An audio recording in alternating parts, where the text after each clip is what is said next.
Our first speaker today is Alimi Victor. Alimi Victor Lanrewaju is a 600 level medical student pursuing his MBBS at Boeing University with a BSc in Human Anatomy from the same institution. He combines clinical expertise with the technical innovation at the intersection of healthcare and technology. Victor has demonstrated leadership as technical director of the Boeing Baptist Student Fellowship, managing sound and media operations for over 6,000 worshippers, and currently serves as the Brothers Coordinator at the Booth campus. His creative pursuits include photography through his brand Quantum Exposure, which earned him Photographer of the Year at Boeing University in 2023, and award-winning writing, including first place at the Emmanuel T. Alagua Editorial Award of Excellence. Victor's work reflects a commitment to leveraging technology for improved healthcare outcomes and ministry effectiveness. With a round of applause, let's welcome Victor Alimi. Hi everyone, good evening, and thank you so much, Ishola, for reading out that. And I want to say a big thank you to the executives of Technical Units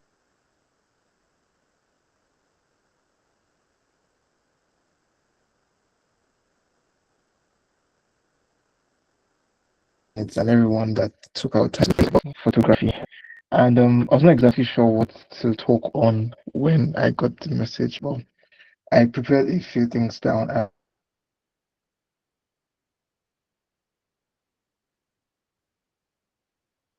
Everyone sure next one to react that we can hear me clearly.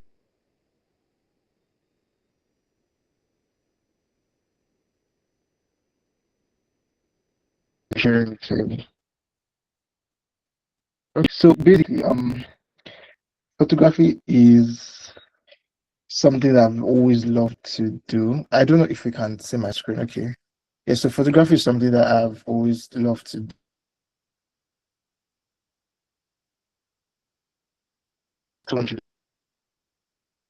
Very brief backstory to how this whole thing started, to how photography literally started.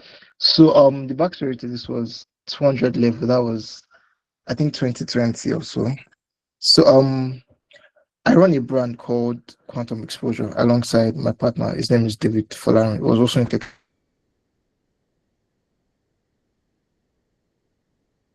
And I was like, oh, why is it that people don't take pictures in chapel?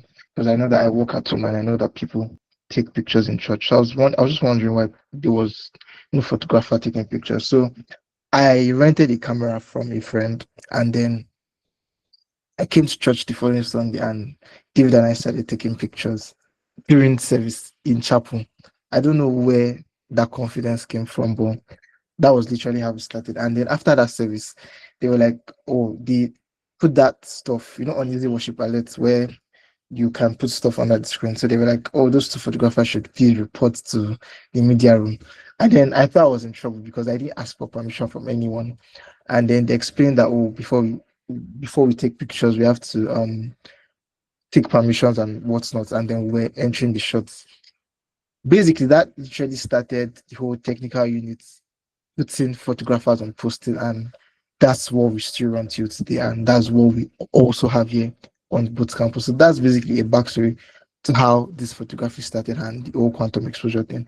So I'm just going to be talking briefly about photography and things that we need to know. So basically, photography is basically just freezing time, communicating with our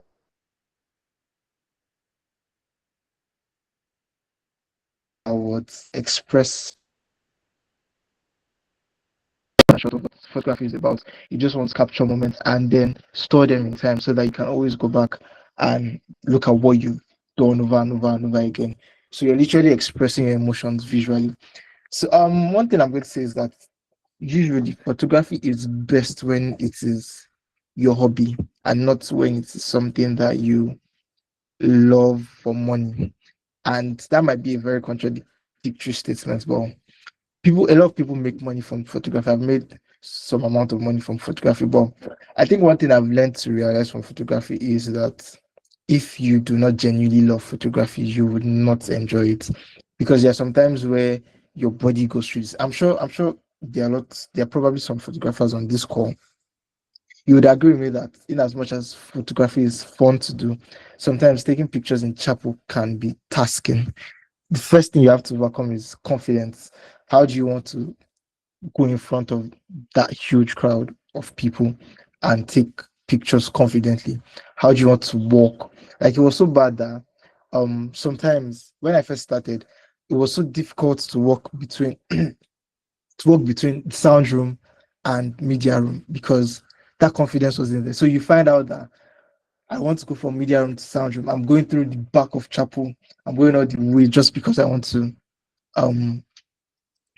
want to go to sound room. So one thing you really need to overcome when you start your photography is confidence, because without confidence, you're really not going anywhere. And to be honest, sometimes you would need some form of flexibility also, because you find out that you have to bend your knees, your lower body. So basically, that's a very very brief intro.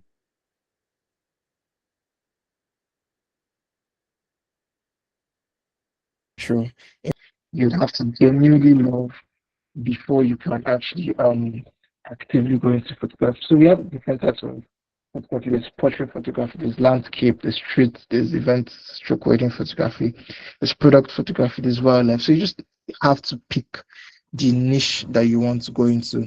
You need to know what you actually like, because if you're going into photography, you need to know what you actually like taking. There's some people. Ridwan was here yesterday, and he spoke about how he loves to take. He's an event photographer. He's an event videographer. How he loves to take videos during events and all of that. So he already knows his niche. So as a photographer, too, that same thing also applies. You need to know where you stand. Are you a portrait photographer, landscape, shoot? So just know where you actually stand. So I'm just going to give us a brief about the basic camera equipment that you would need. So that you just need your camera, your lens, tripod, memory cards, and lights. So now for camera, there's DSLR, there's mirrorless, and you can as well use your phone. These days, there are some phones that are really doing so well. They are doing really good. I don't want to start up I don't know, but like I don't want to go into anything to do, but we have the iPhones that are really doing well. The 16 series, the 17 series, that you're taking your pictures with those phones and then you really don't want to edit those pictures after. I think one phone that a lot of people are not looking into, I would say, is Pixel phones, the Google Pixel phones. The cameras on those phones are really good. So yeah, we've seen that lots of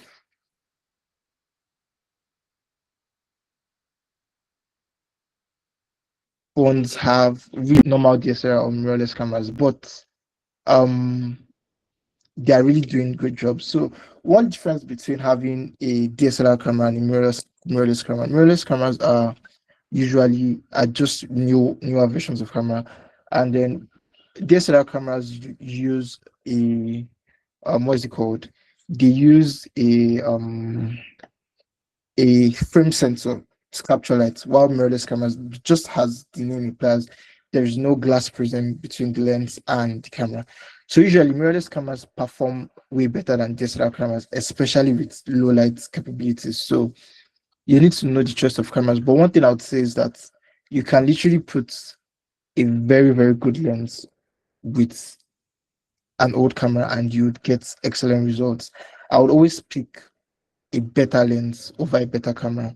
Your lens really tells you what you want to do, the type of lens you use. So we have prime lenses and we have zoom lenses. Usually prime lenses allow us to have better light intake. So I would say that as a photographer, one thing you probably want to prioritize more is your lenses over your camera. You can use a normal regular EOS 2000D, EOS 4000D. Those are entry level DSLR cameras, but attach a very good 50 prime lens to that camera and you get good results. As you know, you need your memory cards and your lights, speed lights and whatnot. So next thing I'll be talking about is, I'll just run through this briefly. So we have aperture, we have shutter speed, we have ISO. So now basically this is the summary of those three things I just mentioned. The aperture is the pupil of the eye. the shutter speed is blinking speed, and ISO is basically brightness amplifier. So let's go back. Aperture. Aperture controls the depth of field.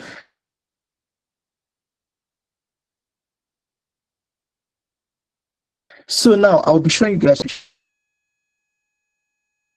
you see the importance of aperture. So basically, if you look at this third point here, the lower, so basically how to know your aperture, you would see something called f-stop on your camera.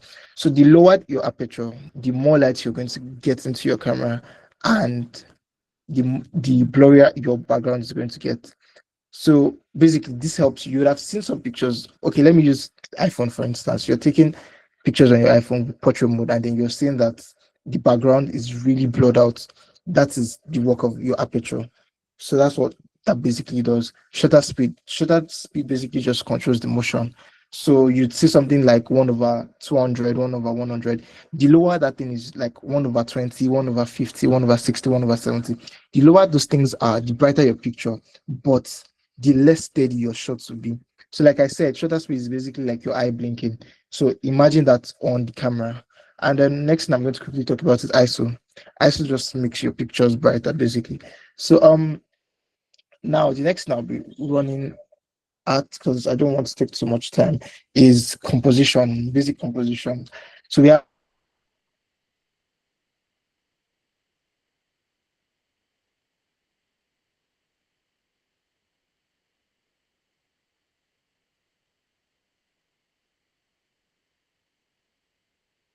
actually connected on this call. Okay, thank you so much, Kolwatfe. So now this is where this presentation gets interesting for me.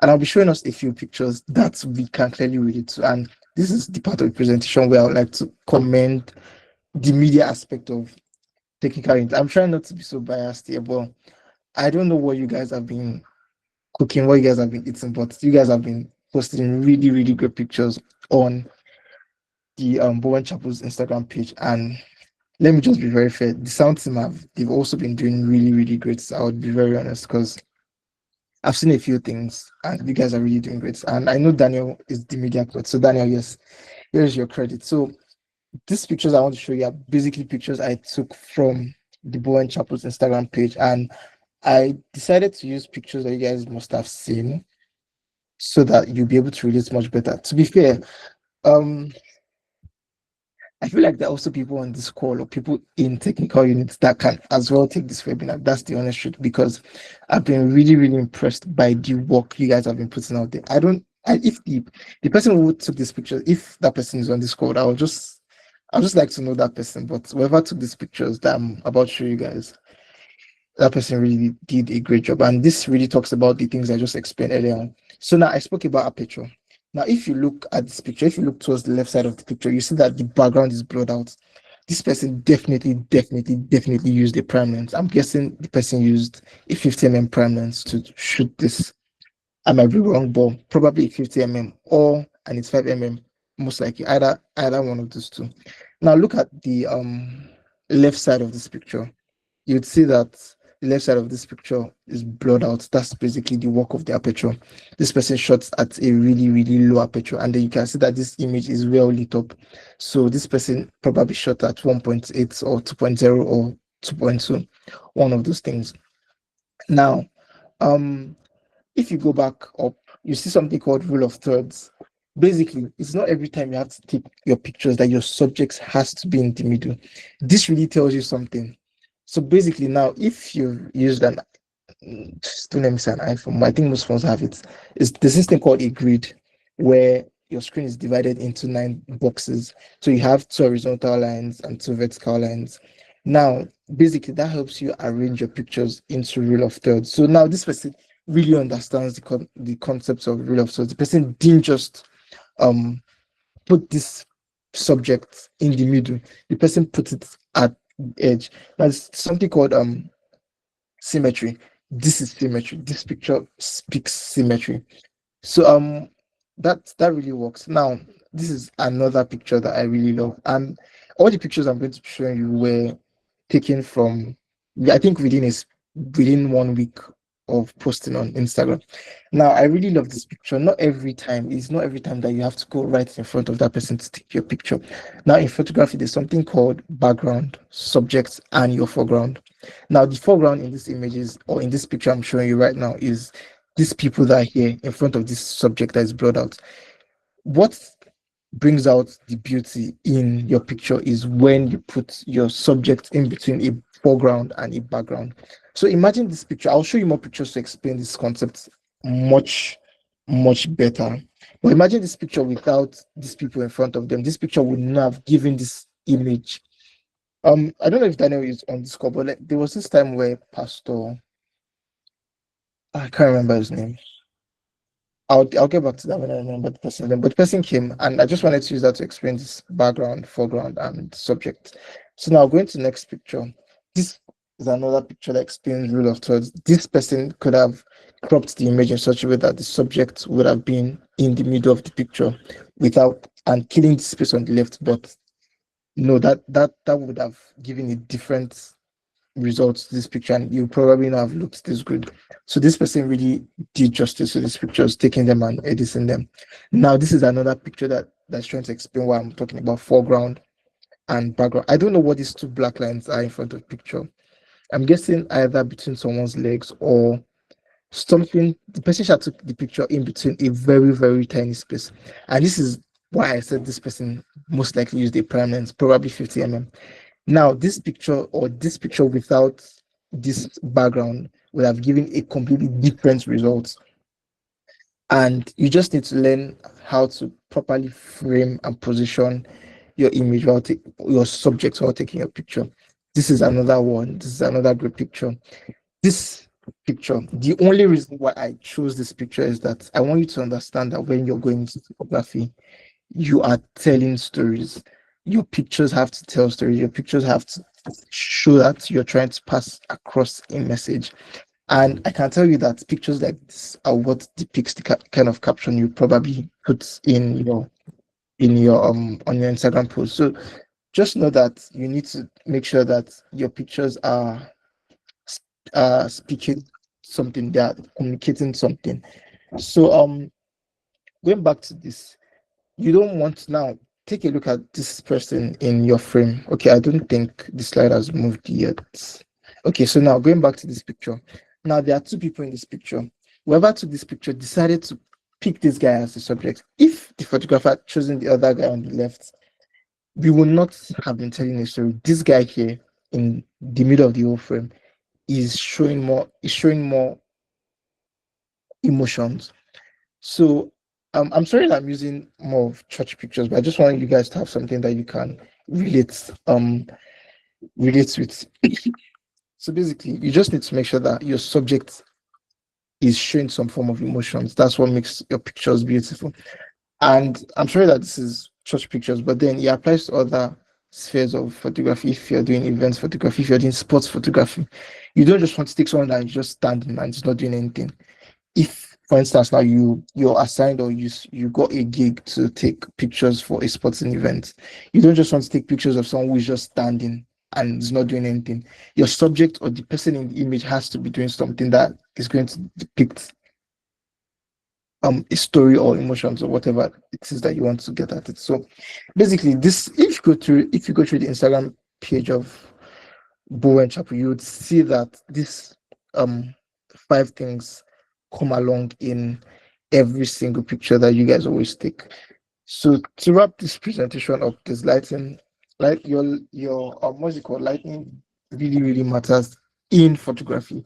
And then, like I said, I apologize again that this is focused more on church, but like I feel like basically technical units is taking pictures during chapel service. So this would be it'll be more appropriate and it'll be more relevant if I just relate this more to church photography. So one thing I would say is that if at all, as a photographer, one thing I would suggest or I would advise you to get is always a prime lens. I think the moment I started using prime lenses at chapel in Iwo was the one significant difference that I noticed in my pictures was that it became sharper and I didn't need to use a speed light. So if you're here, you're a photographer, you would notice that most times your speed light had significant weight to your camera. And when I started this presentation, I mentioned something about strength, your body being flexible, holding camera sometimes for a very long time, especially very old DSLR cameras. For instance, now, there was the technical director before me was Joseph Coker. He had a Canon 5D. That camera was heavy, was really heavy. So attaching a speed light to that camera was extra heavy. There's this speed light called Godox V, I think 850 there. About the battery of that speed light itself is weight. So not to even add the speed light to it and then the camera itself. So one thing that a prime lens gives you is it removes the need to attach a speed light to your camera, because once your aperture is going as low as 1.8 or 1.4, we have some lenses that go as low as 1.4, you find out that your picture is going to be very, very bright without you needing speed lights. And if you're here, you also take studio. I don't know if Okiki is here. Okiki is someone you can really learn from. She takes really, really, really. She was here yesterday. I'm not sure if she's here, but she takes really, really, really good pictures. And then one thing she would also agree with me is that when you're taking pictures in a studio, you can put your lights almost anywhere. Your lights, there's this video I watched where the person said your subject, the person was trying to explain studio photography, and then your subject is the middle of your clock.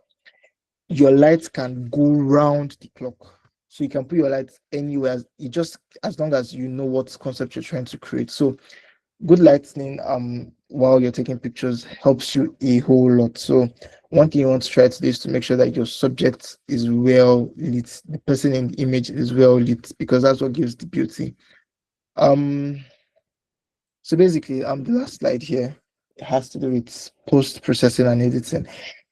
So here, I'm not going to advise you on what software to use. I think it just boils down to whichever one you find different, whichever one you find easy. I mean, um it's the same way how for video editing we have several video editing software that you can use. For photography, we have Lightroom, we have Photoshop. Those are the two common ones, and then they're quite similar. I think the only difference is that it just depends on the layout and how you really want to work. So I think one advantage that Lightroom has over Photoshop is that Lightroom is not as power intensive as Photoshop. You can easily take as much pictures as you want. So for instance, now you're taking pictures in Chapel, you're taking as much as 200, 300 pictures. Lightroom helps you process those pictures faster and better. It basically helps with space management. If you do not have enough space on your laptop, Photoshop is going to give you issues. And then I'm not so sure, but I think Photoshop seems to be more RAM consuming, except for those who use it on a MacBook. I think it runs more efficiently on MacBooks. But I think to process lots of images at once, Lightroom seems to work. But I personally prefer Photoshop over Lightroom any day, anytime. If you're here and you prefer Lightroom, that's fine. But what did I just say? I said I think I said I prefer Photoshop. Yes, that's what I said. If you're here and you prefer Lightroom, that's fine. But whichever one works.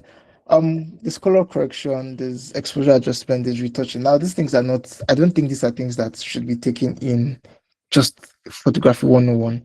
But these are things that, as a photographer that you're just starting, you should look into these things. So one thing I would like to conclude on, because this is basically my last slide, one thing I would like to conclude on is that as a photographer that is just starting, and you've joined technical units, you've made one of the greatest decisions to join technical units, because you're going to learn a lot, and you're going to be honest, technical units is just going to give you the platform that you need to actually develop yourself. Because even if you don't have a camera, there are people that own cameras that would be willing to lend this thing to you to learn. Because mind you, cameras are really expensive. So if someone graciously lends you a camera, please handle it with so much care. If someone lends you that their lenses, handle it with utmost care. Treat it like it's your own. Treat it like a baby. So technical unit gives you that leverage to learn at your own pace also. So please, whatever opportunity you're given to serve, if you're posted, tomorrow is Sunday. So whoever is posted on photography tomorrow, just know that you're getting a huge privilege to be taking pictures in chapel. And why am I saying so? We have a lot of photographers out there who actually started in church. I don't know if you guys know this. Her name is Tolani Ali. She was the photographer to the vice president of Nigeria, the former vice president, Professor Yemi Osinbajo. She once came to Bowen University when there's this structure behind 28, the VT Niger Beer. She came to Bowen at that time. And then till today, Tolani Ali still takes pictures for RCCG. If you go through Koinonia, the church, if you go through, they had an event, I think earlier this year in January. If you go through their page, if you even go through her page, you would see, and she made a series about that event, that Koinonia, I think it was called General Assembly or something, or General Conference. I can't remember what it was called, but that event was held this January this year. She took pictures. So currently, after she served for the vice president, she served with the African Development Bank under Akiumi Additional. After she's currently at the World Bank. She left the African Development Bank. I think she's currently at the World Bank now, and she's taking pictures for the World Bank. So, and these people still go back to churches to take pictures. We have a lot of them. And this does not just apply to technical ins. We have lots of instrumentalists who started off in church. We have instrumentalists that play for really, really popular artists. And if you check their grassroots, they started from church. So church really gives you that leverage to actually um develop yourself. And with the important thing to note, you're going to develop yourself at your own pace and you get those things that you actually need. So I want you guys to please take whenever they push you, just please take it serious. That's not the time that you want to come late. That's not the time that you want to miss meetings. That's not the time you want to miss trainings. That's not the time to miss webinars because trust me, after school, you're not going to get these free resources anywhere. You're not going to get someone who is going to easily lend you. Today, people rent cameras for as high as 10, 15, 20,000 per day. Some even charge per hour, depending on where you are. Some lenses go as high as some G Master lenses go as high as 50,000 per day, depending on whatever you want. So I think it's very important that we take this free opportunity that we have to learn these things in church, and we should take them seriously. I don't think it was easy for the executives to pull up this webinar. They've done it, so I think it's just only right that we appreciate them and also like take this training. So that's basically it for photography 101. It's just the basics. And once again, I don't think I would get tired of saying this, but you guys have been doing a great job. To the executives, you guys have been doing a wonderful job. I'm biased. Before I became the technical director, I was the media coach, so I'll always be biased. Media is still my main niche, even though I was forced to learn sound. But the media team, you guys have been doing excellently well. And it's not you guys have not just been doing excellently in your pictures, but the short clips you've been releasing, and the graphic designers. I don't know who you guys are, but you guys are on some levels that I cannot even explain. The flyers, the designs have been really great, and to the sound team, you guys have been blowing my mind to be honest. And congratulations on your new mixer and line array and everything. So I've come to the end of I've come to the end of this presentation. So I think I was right on time, and I was meant to end by 8:10. So if you have any questions, please throw them at me. If you have any observations, comments, you could ask me. Thank you so much for having me. Oh, thank you so much, Victor. Thank you for that insightful session. I personally picked a lot of things from your session, especially how photography goes beyond just taking pictures and really is about storytelling and what your image can show the world. So right now we want to enter a Q&A session. So please, technical members, if you have any question that you'd like to ask Victor, please feel free to unmute yourself and ask. If you want to know more, maybe a specific field of photography that you are curious about, this is the time to ask. Any questions? Okay, while we are waiting for questions, I would like to ask, please, Victor, what part of photography do you find most challenging right now? Is it lighting or editing or posing or basically getting clients? Like, what part of photography do you find most challenging?